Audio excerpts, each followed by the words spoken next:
What's up, guys? This is Hander from Fear Productions. I was out here in my building cleaning some guns for my buddy. There are some old shotguns and rifles, and I was restoring them for him. And I actually wanted to do a video on this one because there's not much information. I mean, you can find some out there on it, and plus I wanted to have a video for reference for him, so when he goes to disassemble this after he shoots it, he'll have a little bit of reference on how to clean it. So I figured, why not put together a video, and maybe someone out there might be looking on, instructions on how to clean it. And took me a couple minutes to figure out how to do it, but it's actually pretty simple. This is a high standard. I believe it's the Sport King. Let's see, it says on the bottle or barrel here, Sport King Special Model A103, high standard, 22 long rifle. Other companies, you probably would have seen this at Sears at the time. I believe these were produced in the 50s and 60s. It's a 22 long rifle, 15 round tube, semi-automatic. So we're gonna go ahead and I wanted to take it apart one more time. I already got all the innards cleaned and everything, and I wanted to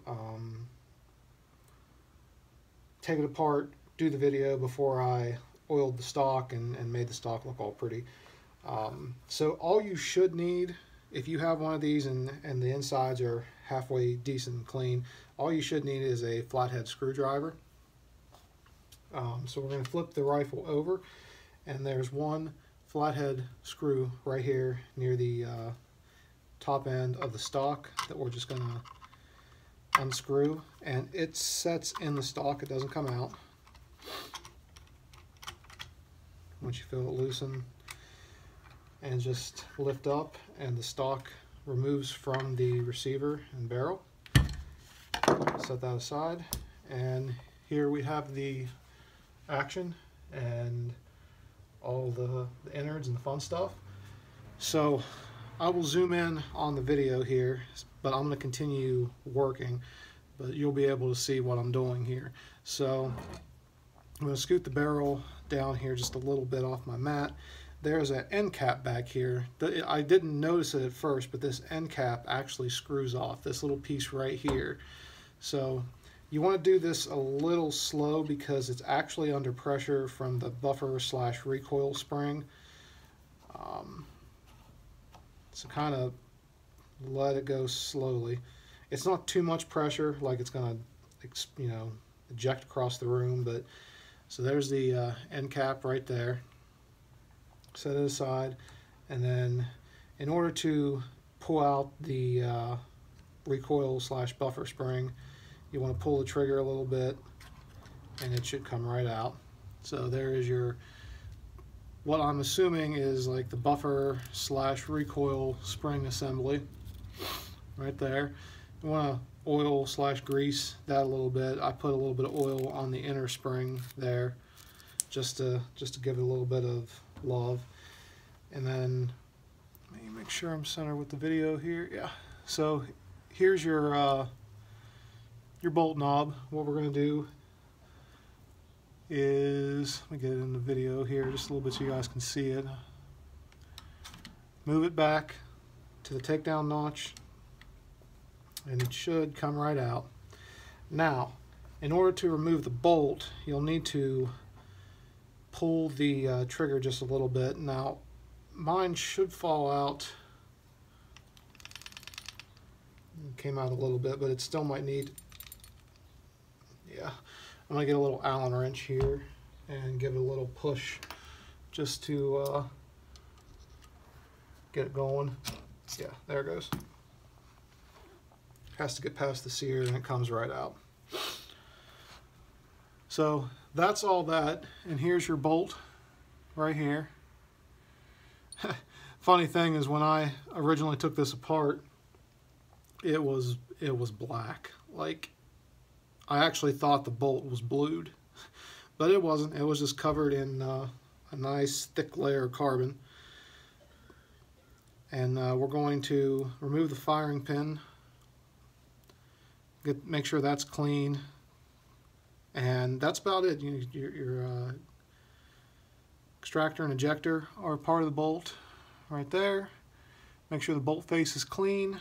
I greased it down, made sure all that was clean. There's still a little bit of sediment on the inside, which I couldn't reach, but that's about it. So make sure that's all clean. I greased it, and we're going to go ahead and put it back in. Just repeat the process. Insert the bolt back here. Pull the trigger. And it should, now that it likes to be tricky. There we go. Make sure the hole for the bolt knob, the bolt handle, is aligned with the takedown notch, and you'll have to spin it around to it's notched on the inside of the flat part. You have to spin it around to that flat part, and it should go home just like that. Take your buffer / recoil assembly, put it in the rear just like that. Get your end cap, pair it up, and screw it in. Now this will not, at least this rifle, it doesn't screw in all the way, because if I screw it in all the way, it's off center, or the stock wouldn't be able to go back on. So just move it back to where the stock would be able to sit back on it flat. Let's get the stock. Make sure everything is, I don't know if I got that piece sitting correctly. Doesn't look like I do. Oh yeah, I do.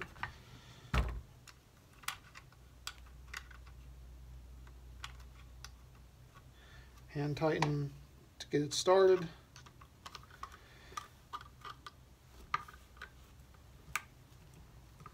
I like to crank it down and pair it up with the two little dots that are on there. When you're done, always do function check, and we are good to go. And that is the High Standard Sport King model A103 Sears Roebuck. You might see that on the barrel if you have one of these, but I'm actually going to miss this rifle when I give it back to him, and I can't wait to get it out, when we go to the range and put some rounds through it.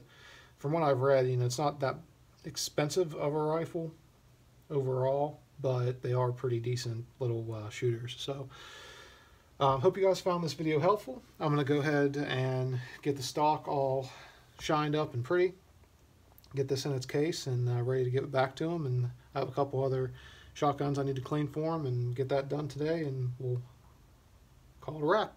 You guys have a great day. If you have any questions, comments, please leave them in the video or the comment section below. And as always, God bless. Have a great day.